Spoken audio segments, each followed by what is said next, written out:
In the last few days and even weeks, I have met many people of national and international repute. They are the thought leaders, they are visionaries, they are government officials, they are service organizations, and also spiritual leaders. And one thing that I've commonly observed amongst all these people is their zeal to promote this idea of spirituality in the world.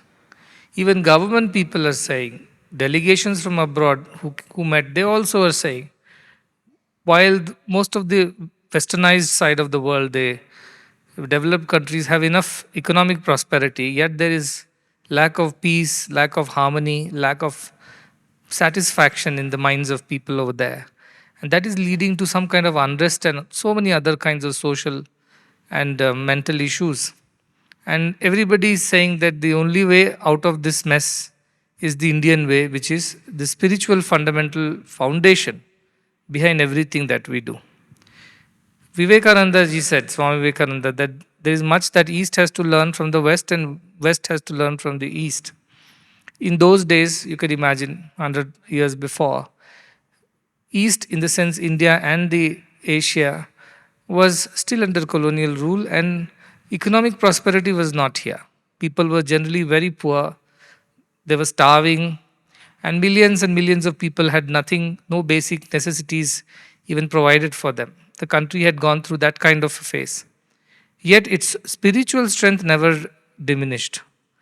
It's a spiritual calling which attracted men and women from around the world to this sacred land was always as powerful even then amidst all the poverty and penury.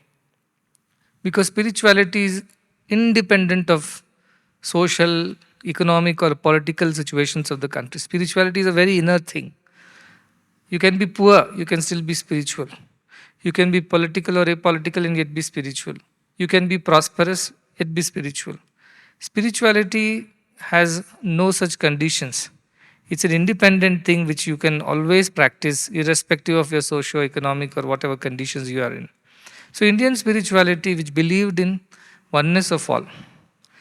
Isha vasyamidam sarvam yatkincha jagatyam jagat tena tyaktena bunjita magudha kasya suddhanam. In one sentence, one shloka of Isha Upanishad, very clearly it says everything is permeated by the divine. So knowing this, how do we behave in this world? Tena tyaktena bunjita. Live by sacrificing. In fact, sacrifice and then consume. That is the idea. Tena tyaktena bunjita. Therefore, first sacrifice and then consume. See, when we put a morsel of food into our mouth, we must think of somebody who has not eaten today. When we wear some nice, good, warm clothing, we must think of somebody who is shivering in the cold somewhere out there. When we are healthy and we are able to go about doing our business, daily chores, we must think about somebody who is sick and unable to take care of himself or herself. We are educated, we are well educated and employed, and we are sufficient, then we should think of those who have not got this opportunity to get educated or get an opportunity of employment or sustenance. So this idea of India, to me, is the idea of sacrifice before consumption. Not consuming and then deciding, if I don't need this, let me sacrifice. That is not sacrifice at all. Many people do that. Their cupboards are full of clothes. They don't know what to do with them. They don't use it. Then one day they put up a show of charity and they want to distribute all that unused or unwanted clothing. That is not sacrifice that Tena Tyaktena Bunjita talks about. He talks about consuming. Before consuming itself, you must think of sacrifice. So when I see the philosophy of Western charity, which is usually happening in certain ways only, when you have had enough fill of yourself, you don't know what to do with the rest, instead of throwing it on the street, give it to somebody who is poor. But that idea of charity and sacrifice is not Indian idea. Indian idea consider everybody as equal. Isha vasyam idam sarvam. Everything is divinity. Therefore, when you sacrifice, you truly share. If I have something, I will share. If I have one chapati, there is one more hungry person in the room, I share. I make it into two halves and each of us eat one half. That is sacrifice. Not that you have eaten all the 8, 10 chapatis and now one chapati is left, you do not know where to throw it. Then look for somebody to feed it. That is not the idea of sacrifice that India talks about. So today, all this is happening in the country. You see, India is becoming a global voice in terms of many fronts, including economics, politics, or the future technologies, future businesses, and things like that. But also, India is so boldly putting its Indianness out by saying Vasudhaiva Kutumbakam. We are one global family. We might be different countries, having our own different cultures and different problems and different solutions. But at the end, we are one family and we must think of the other person before we become prosperous and consume. That idea is so fundamental to this idea of Bharat. And where it comes from, Bharat means Bhagavantudulo Ratinche Valu is what is being said. The ones who revel in divinity, Bhagavat Bhakti. So there are many definitions you can think of Bharat. Bha also means effulgence. So people were jnanis, full of wisdom. What wisdom? Spiritual wisdom again. Therefore, those who revel in that spiritual wisdom are also Bharatiyas. But more importantly, those who have this belief, faith in God, they are Bharatiyas. The fundamental basis of why we should be called people of this country is because we believe in higher idea of divinity of all existence. If we don't believe in divinity of all existence, then we are not Bharatiyas at all. By ration card, Aadhaar card, or PAN or passport, you don't become Bharatiyas. A birth certificate and things like that, you don't become Bharatiyas. You become Bharatiyas when you believe in the higher idea that everything is divine, everyone is divine, and therefore there is a responsibility with each one of us to look after each other's welfare. That is the idea of Bharatiyas. Somebody asks you, what is the idea of Bharatiyas? Say this. Bharatiyas are those who believe in the divinity of all existence and are therefore responsible for the welfare of each other. They sacrifice and then consume so that everybody is prosperous, everybody is happy and healthy. Only those who follow this into letter and spirit, they alone are should Bharatiyas. Rest all are all, I won't know what to call them, but they are, by papers or documents, they are Bharatiyas. That's all. In their soul, they are not Bharatiyas.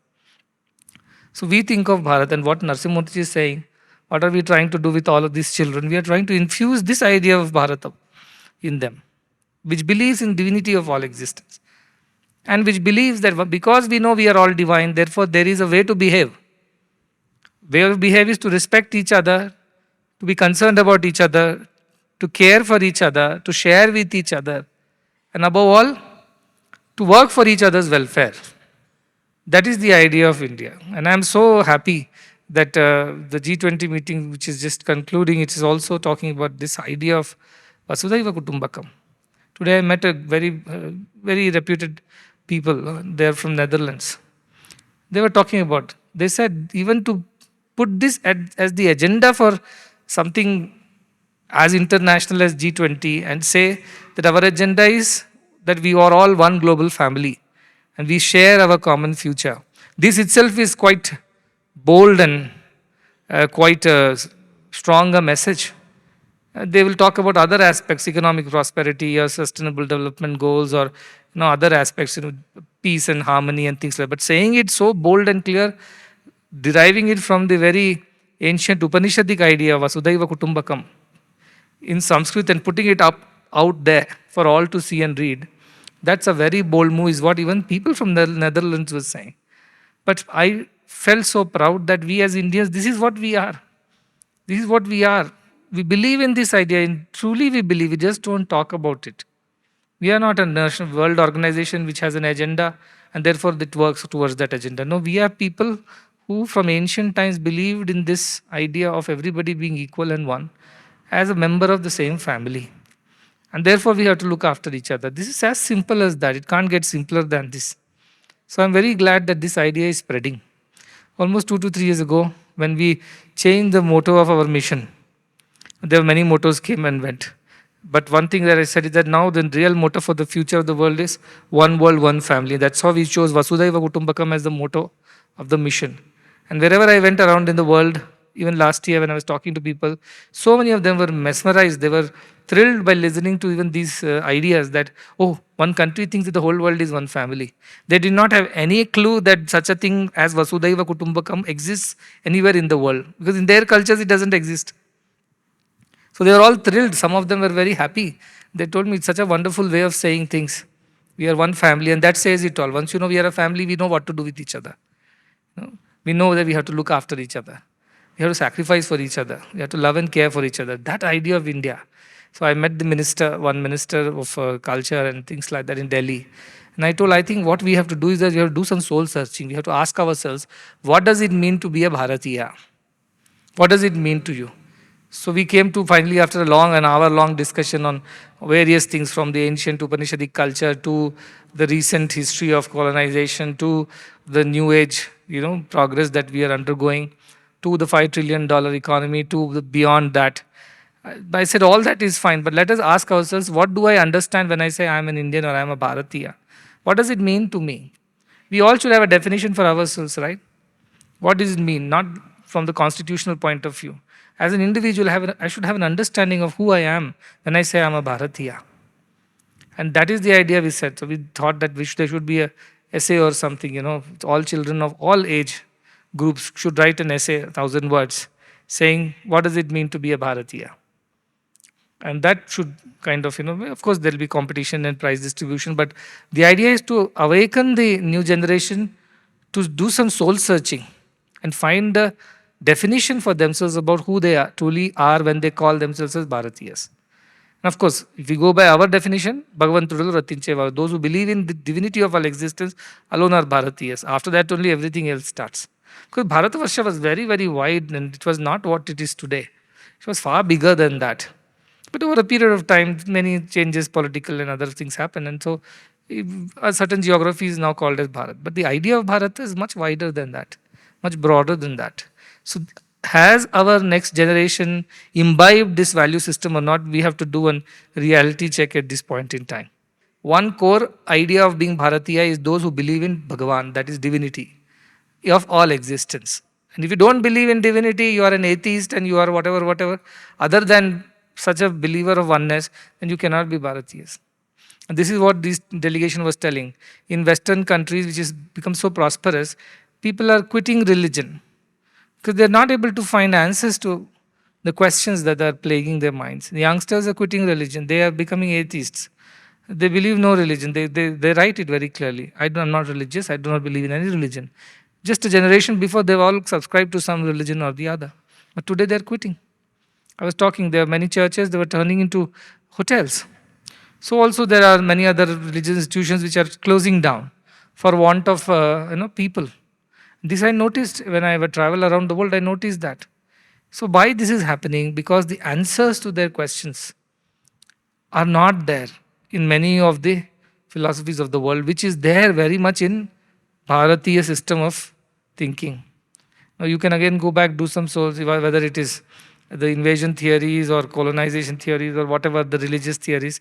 Keep aside all these things. I'm just looking at the philosophy of it, the core of it, of what it means to be Bharatiya. Please sit and think and write about it. It applies for everybody, old, young, everybody, because if you think you are Bharatiya, better write about it. Yeah.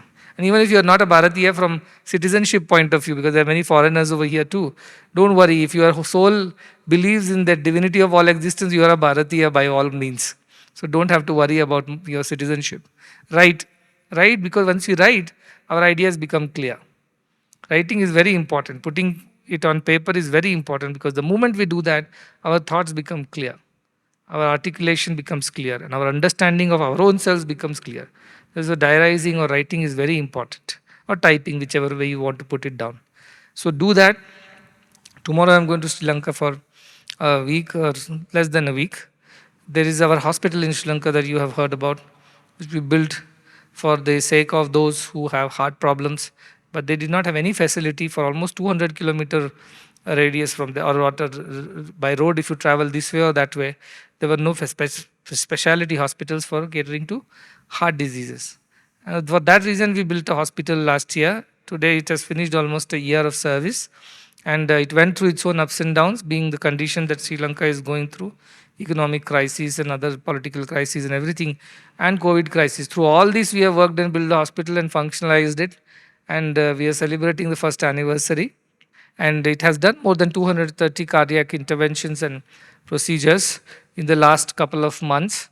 And that is how we could save these many lives who are breadwinners of these families. Many of them are breadwinners or even mothers, even if they're homemakers, if they are no more, who will look after the children, who will look after the family?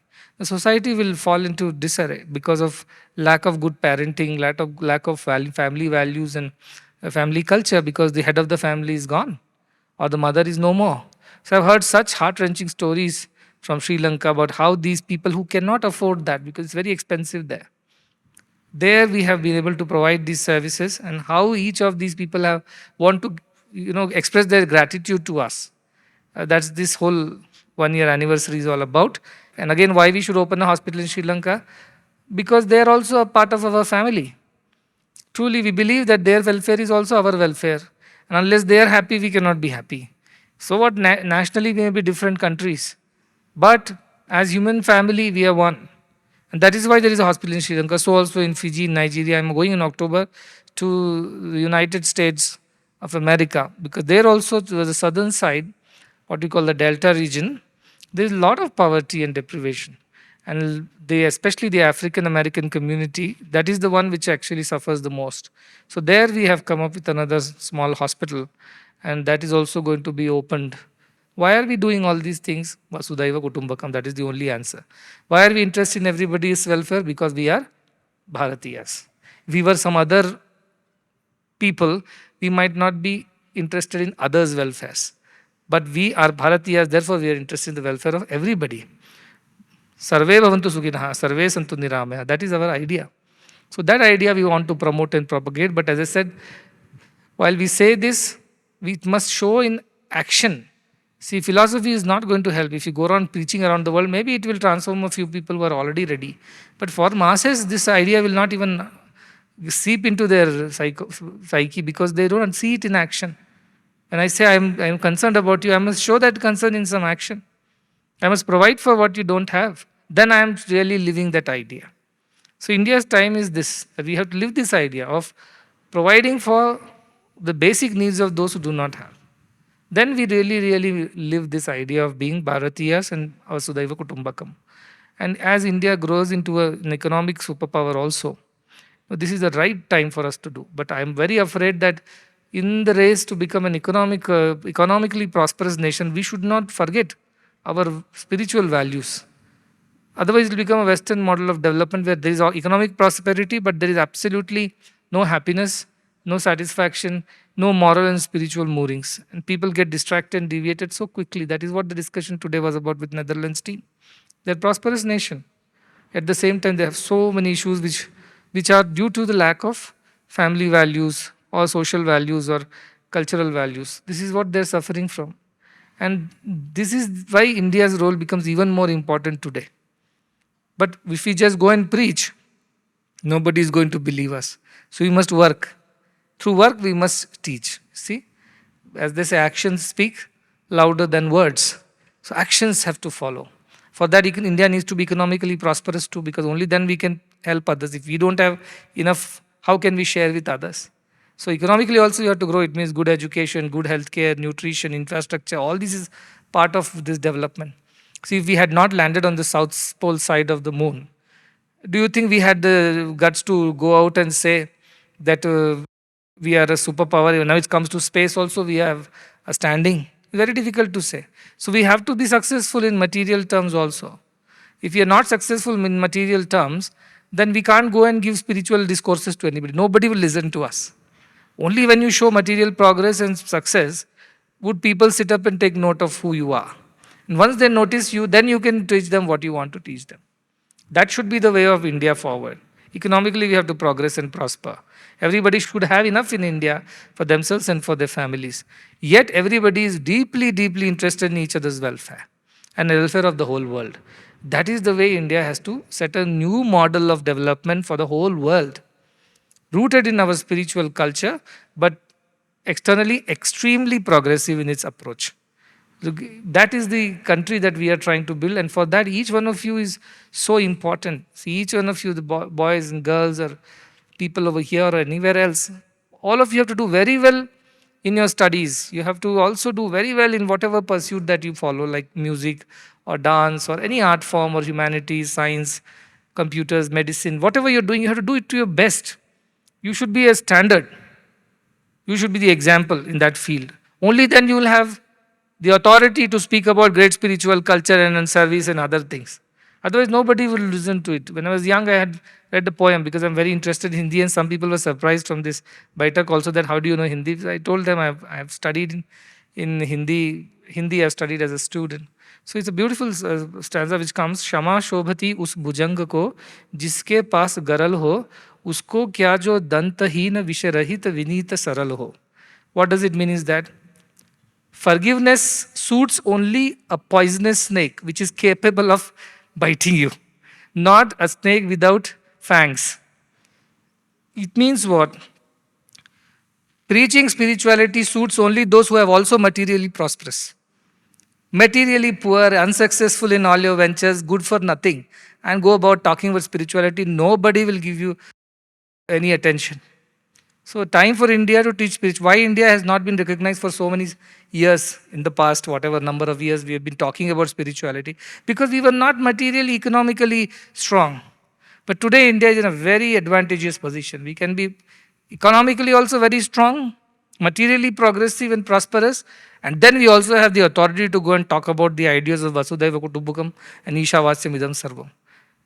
That is the India that we want to create. And that's why I'm also interested in education. I'm also interested in scientific research.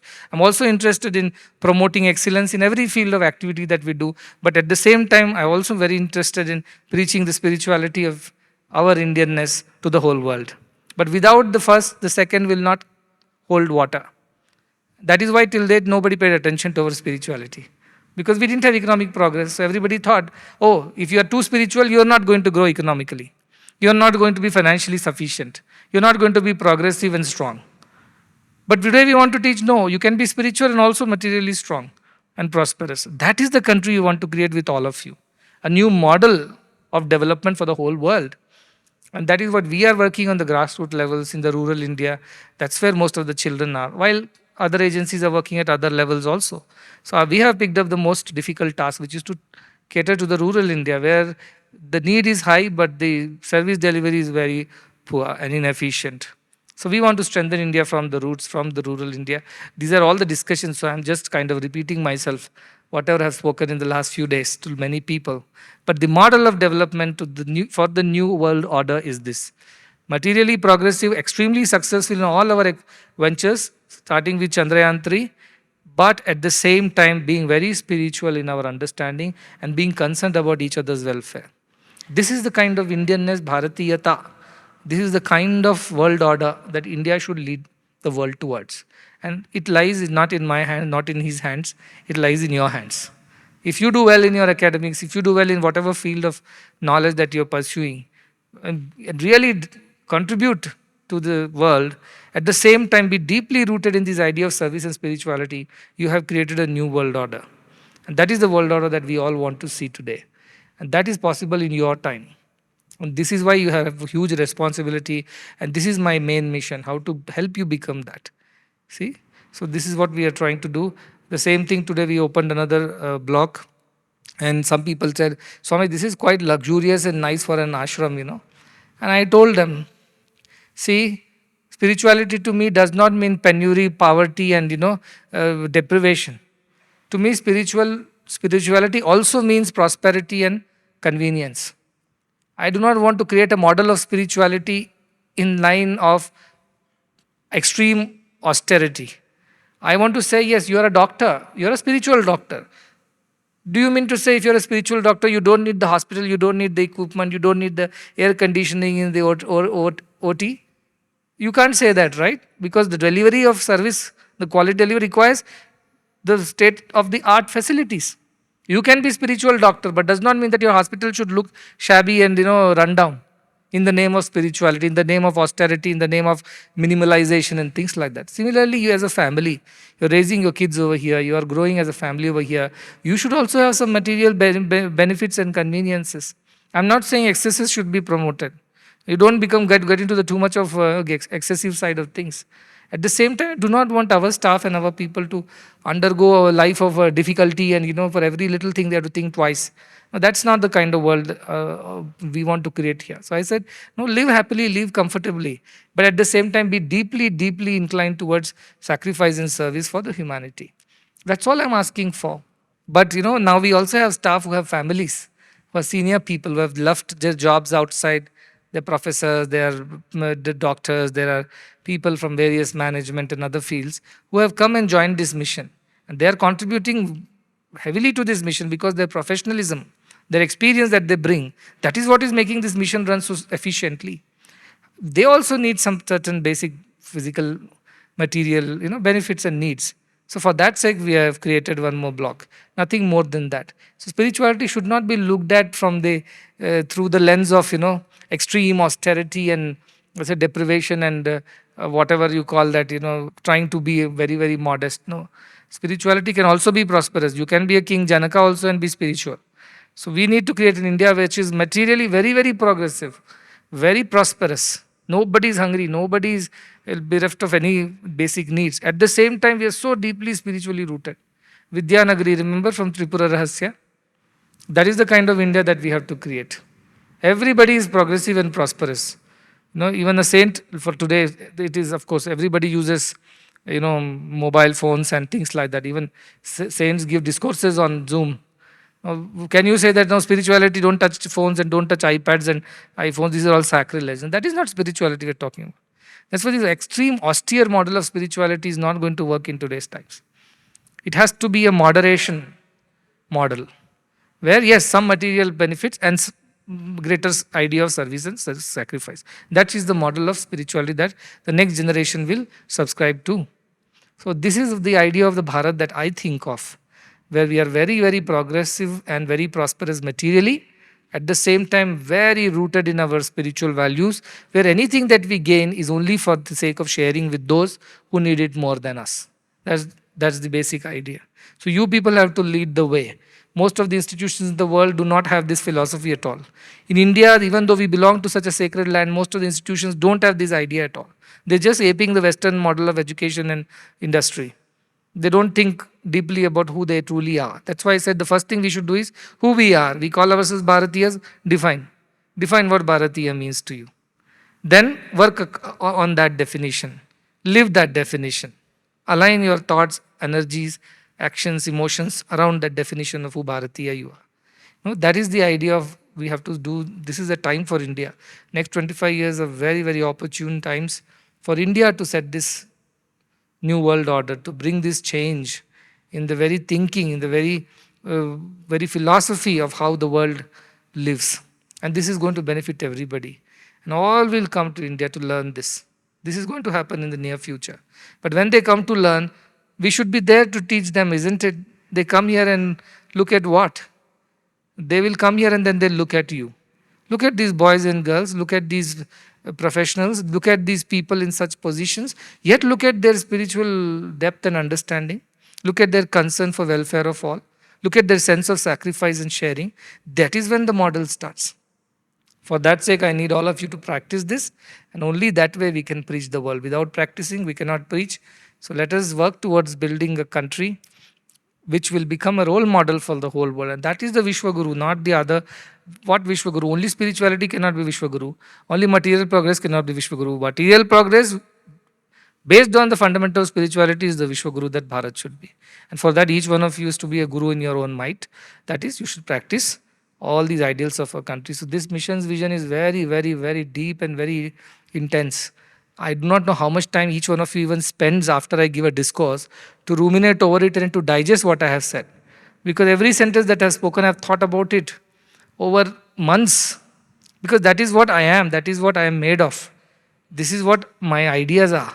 And this is what I live every day. So for me, every sentence is extremely honest, extremely pure, extremely truthful. I do not know how many of you even go back, sit down, and think through every sentence and understand what is he trying to actually convey. What is the implication of it on the world and the country that we live in? What does it mean for us? Where do we come in? How do we fit into this whole puzzle? So each one of you should sit and digest whatever I am saying and define for yourself how what I am saying fits with this culture and idea of India, and how this whole thing is going to be your way forward in the future. Each one of you have to sit and think about it. Only then all these talks will become fruitful.